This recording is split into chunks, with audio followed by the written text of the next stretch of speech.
Of course, I'm your host, Ravila Luta, and as we promised, we are on the other side of studio with an optometrist. Yo jina nimeshinda nikisema but imekataa. Anyway, that is the eye expert, and today tulikwambia tunaongelea kuhusu macho. If you have any question about the eye, this is the day to ask your question. Of course, our number is 0711-176-006. Ile swali yote umekuanga ukishindwa kuuliza, utauliza nani kuhusu macho, tuma leo and itajibiwa. And of course, before we start with anything else, let me invite our guest so that he can introduce himself. Welcome. Thank you so much. Good morning, everybody. My name is Carlos Obeto. I'm an optometrist by profession. So I'm sure watu wengi watakuwa wanajiuliza optometrist. Ndio kama mimi nataka kuuliza optometrist ni nani? So kwa macho kuna in the eye sector kuna three professionals. So we have an optician. I think most of us are aware of opticians. We have an optometrist and an ophthalmologist.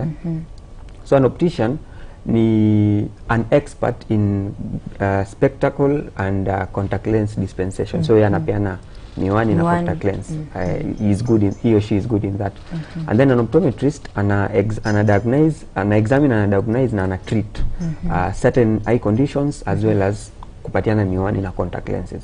So anafanya both the disease part and dispensation of glasses and contact lenses. And then an ophthalmologist is a specialist, majorly wana major in eye surgeries or management of complicated eye conditions. So there is that. So an optometrist basically has a few of expertise in ophthalmology na in the optician. Tuseme sasa ni kama amebeba zote so tatu. So combination here, but akona limits up to the extent yenye anaweza treat certain conditions. Yes. Okay, so can you maybe briefly explain about the human eye and how it works? So I had your co-host alikuwa akiongelea about the camera. So the concept of the camera imetoka from the eye, the zooming in and out, the focusing, all that. So the eye has different components and different parts that help in vision for you to be able to see the certain parts that are involved. So there's the eye, and then there's sort of like a chain or a nerve that connects your eye to your brain. There's a part inaitwa visual cortex that is responsible now for interpretation of an image. So when you see someone, interpret that is a car, a person, etc. So first, when you see an image, there's so let's say an object, let's say a tree or a car. So it moves from that point in form of so you need light to see first of all. So it moves from that point where you've seen it all the way to the eye. So there are parts within the eye that are responsible for what you call refracting or bending of light for you to be able to see. So it moves from whichever point that object is to your eye. When it gets to your eye, there is a part into the cornea that is responsible for refraction or bending of that light. So it bends, which is usually responsible for up to 80% of bending that light. And then there is another part into a lens. Of course, in between kuna parts that are responsible for bending it, but the two that I'm talking about those play a bigger part. So the light goes all the way to the lens, intraocular lens. Now intraocular lens refines it, so inaifanya ikuwe more fine, and then that image moves to, there's a part at the back of the eye inaitwa retina. So retina is like a whole part. So usually where the image goes inaitwa macula. Now there's a specific point inaitwa fovea. So the macula ndo mahali image inakuwa formed. When the image is at that particular point, usually ni virtual, meaning it's not real and it's upside down. Now that is when the information is sent from from the macula to the optic nerve all the way to the brain now for interpretation, and then so the whole process is really fast. So once you see it, you may move all the way, comes back as that particular object you've seen. Okay. So in a nutshell, that is basically that. Oh, so and maybe if you ask if there's a damage between hapa katikati, that's why you find somebody hawezi ona vizuri. Yes, of course, macho ni kama, it's just like a window. If a window is clear, you will be able to see through. If there is any type of obstruction, you can't see. So if there's anything, let's say a disease or a foreign body, anything that is within that what you call the visual pathway, there'll be interference in terms of what you see or how you see. Okay. Yeah. And now what are the common types of eye diseases or conditions? So there are different types of conditions. So for me, I personally categorize them into now the diseases and these other conditions which are referred to as refractive errors. That is now how I like explaining to people, like it's easier for them to understand that way. So there are so many diseases, and some of the diseases, let's say a person has what we call systematic condition, let's say akona ugonjwa wa sukari or pressure, it will also present in the eyes.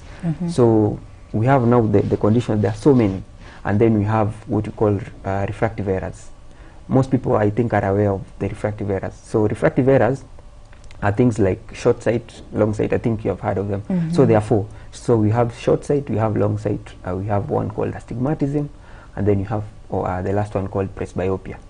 So what are refractive errors? Some people might be asking themselves that. So nikijaribu ku explain in layman, so refractive errors, so you remember the visual pathway.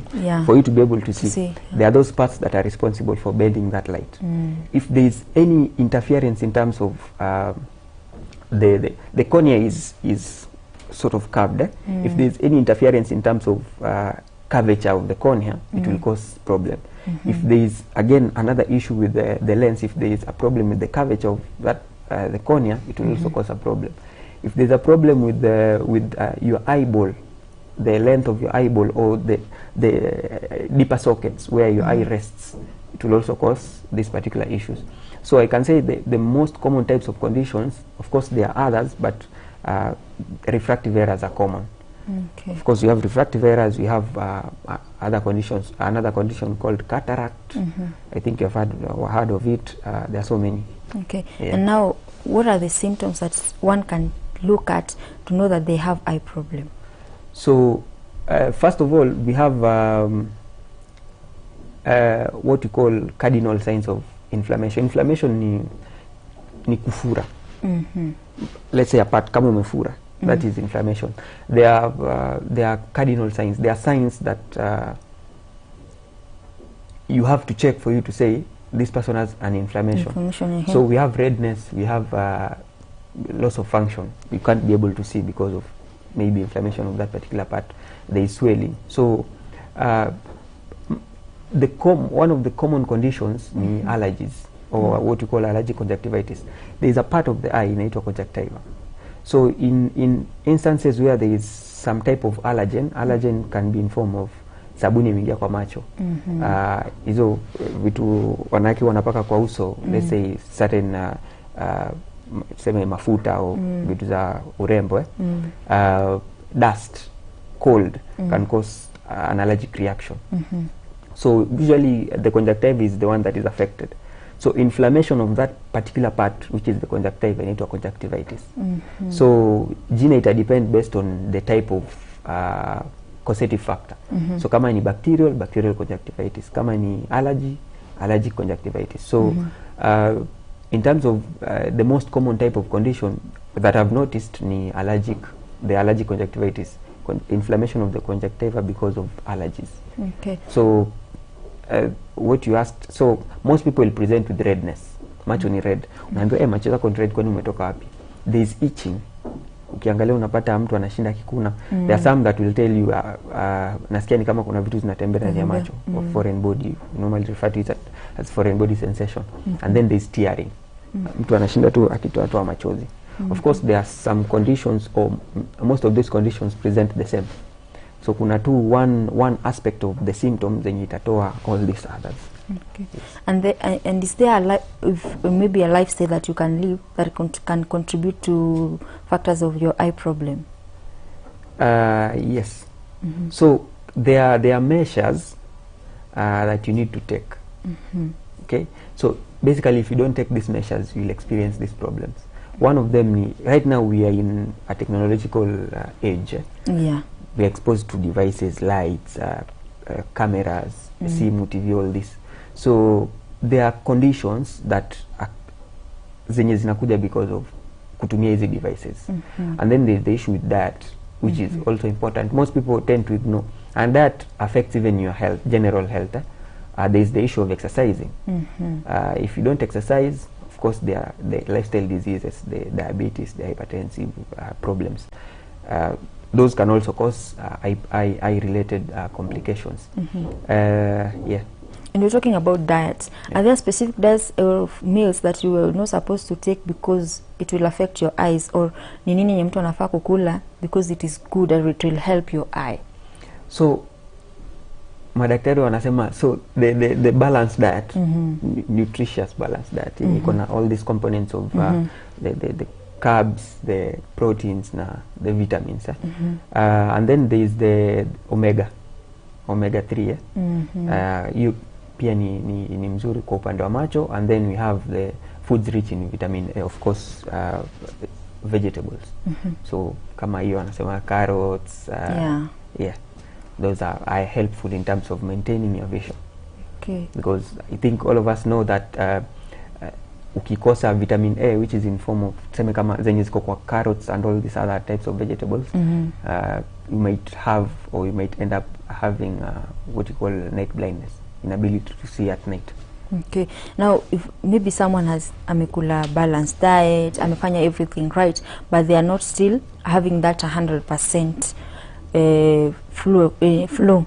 So how can you advise this person to maintain the eye health throughout? Nini nafaa kufanya? So before I answer you, another thing, there are of course familial issues, or there's an issue with family history. There are certain conditions that are genetic. So your grandparent might have had, let's say, a particular condition. Maybe wazazi wako watapata. You might get it. So it is within the family. So in as much as you might follow all these things that I'm saying, we can't really change your family history. Yeah. So once and that is why it is usually advisable, lazima unajua your family history, unajua if there's a problem with diabetes, if there's a problem with all these types of conditions, ndio ukae ukijua, or for you to be able to continuously go for eye checkup, tuwe tukijua kama macho yako iko sawa, there's an issue. Yeah. Okay. Sorry, what was your question? Mtu atafanya nini ndo maintain the eye health throughout? Maintaining of eye health, basically what I just said. Now the exercising, kufanya mazoezi. Exercising helps, even prevents you from the lifestyle diseases. Most of us are used to ordering it. So over the weekend umeitisha chips or some type easy fast foods. You don't work out, autembei uko kwa pikipiki, let's say you have a car, all that. So exercising, first of all, really important, prevents you from getting these types of lifestyle diseases. Of course, kama hakuna any type of family history. And then now the balanced diet we talked about. The other problem that most people ignore is the amount of time you spend on your devices. Yeah. There are symptoms or major problems that are brought by prolonged device use, and that is now the computers, TVs, etc. Okay. Yeah. So, yeah.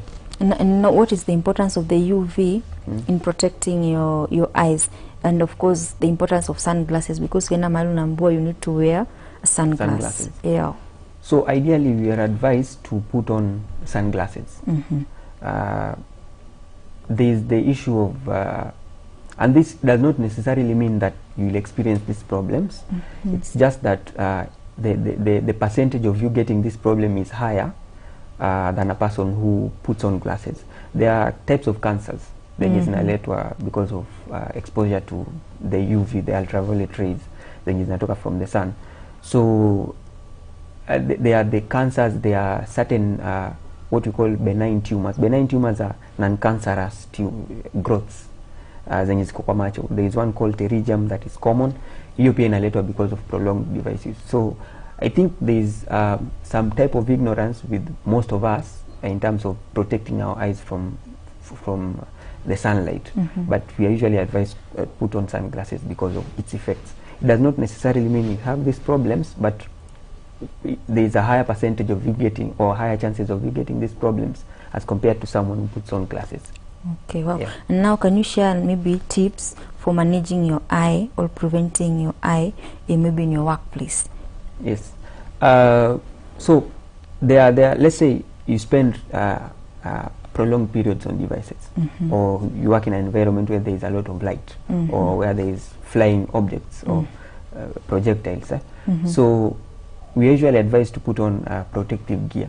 So let's say a welder, uko mahali you are a welder, there are shades that you can put on to prevent any flying objects, or kama zile vitu zenye huwa zinaruka kuingia kwa macho. So protective gear. When ni mtu wa pikipiki, there is the helmet iko na hiyo visor. There are those clear glasses zenye zinakusaidia with upepo na vitu kama hizo. If you work in a computer, you need to take breaks. There is a rule inaitwa 20-20-20 rule, 23 times. So they say, so after 20 minutes, take 20 seconds break, ukiangalia 20 feet, or approximately 6 meters. So it helps exercise your muscles, the muscles that your co-host was talking about, the 6 extraocular muscles. So zinasaidia ku exercise those particular muscles, as well as it helps in blinking. Most people, when you are on your phone or on your device, your rate of blinking is reduced because of elevated concentration level. So una concentrate sana, so blinking rate is reduced. So when your blinking rate is reduced, it means your tears are being produced, machozi inatolewa kwa macho, but haikui spread because of reduced blinking. Okay. So and that is why most people will complain of now macho zao zimekuwa dry, because machozi inatoka through tearing, hazikui spread with the process of blinking. Okay. And now what is the importance of ya machozi kwa macho? Machozi inasaidia na kutoa uchafu. Let's say you're in a dusty place, inatoa uchafu, na pia inasaidia ku lubricate macho. So it sort of kusoothe such that when you blink hakuna hiyo friction. So those are some of the functions of tears. So ziko na important part in reducing certain types of conditions now, like the astigmatism I talked about earlier. Because kila wakati ikishinda ikigwara macho, it can cause further damage to your eyes. Okay. Yeah, so your eyes need to stay lubricated. So ways of maintaining. So on the devices, the 20-20-20 rule helps or works. We have the anti-glare glasses zenye huwa watu wanakuwa advised wakati unatumia computer or you are driving at night, you can put them on, they help with the glare. And then there is right now there are devices that have what you call, depending with the manufacturer, inaitwa either night mode, blue light filter, or eye comfort, among other ways. Yeah. So that feature helps reduce the amount of blue light or the effects of the light being emitted from the devices. Inaipunguza. So instead of it being bright, inakuwa sort of warm, kind of, yeah. So and then there is a what sort of kama a visor, kitu yenye unaivalisha kwa your, let's say your TV or your desktop, yenye again inapunguza glare or light coming from the devices. Yes. Okay. Oh. And now what is the importance of regular eye checkup? So number one, there are certain conditions that are silent or that are painless. You might be having vision loss and you don't really know, because hakuna uchungu, there is no any type of pain yenye inatoka from anywhere, but vision inazidi kipunguka. We have a tendency, a majority of us tuko na tabia ya kwenda hospitali wakati tuko na maumivu. And usually when it gets to that point, utapata now it has become an issue. When it gets to a point yenye sasa mwili yako lazima ikwambie tu there is a problem, then there is really a problem, probably may manifest for a period without you noticing. So regular checkup is usually advised. Number one, you will notice the problem earlier. So prevention is better than cure. So it might be a bit expensive now curing that condition, wakati pengine tungeitibu mapema ama tunge-prevent mapema. So number one, it helps prevent certain conditions that might come.